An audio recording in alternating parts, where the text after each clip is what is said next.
ইচ্ছাপূরণ কালী মন্দিরের কথা এর আগে কখনো শুনেছো তোমরা?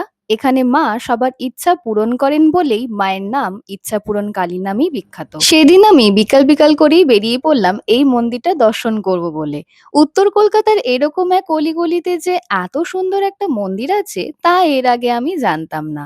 তো আমি সেখানে প্রথমবার যাচ্ছি, তাই ভাবলাম তোমাদের সাথেও মন্দিরটা একবার দেখিয়ে দিই। শ্যামবাজারের দিকে যেতে যেতেই কোনো এক গলির শান্তশিষ্ট পরিবেশে মায়ের এই ভিটে বা মন্দির। মায়ের এই মন্দির কিন্তু আজকের না, প্রায় ১৫০ বছরের পুরনো। এই মন্দিরটির নাম নিস্তারিণী দেবী কালী মন্দির। কথিত আছে এই অঞ্চলের মারোয়ারি সম্প্রদায়রা প্রথম মায়ের পুজো ভীষণ ভক্তি ও শ্রদ্ধার সাথে আরম্ভ করেন। ধীরে ধীরে বহু মানুষের মানত কামনা পূর্ণ হতে থাকে।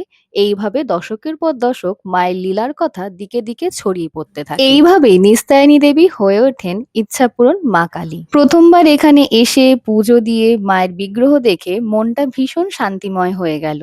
মন্দিরের ভিতর পা রাখতেই অনুভব করা যায় মন্দিরটা কতটা পজিটিভ এনার্জিতে ভরপুর। এই মন্দিরের পরিবেশ ভীষণই শান্ত। এখানে গেলে মন আর মস্তিষ্ক দুটোই শান্ত হয়ে যায়। আমি তো এখানে গিয়ে আমার সমস্ত আশা আকাঙ্ক্ষা ইচ্ছা ও স্বপ্নের কথা মাকে বলে এসেছি।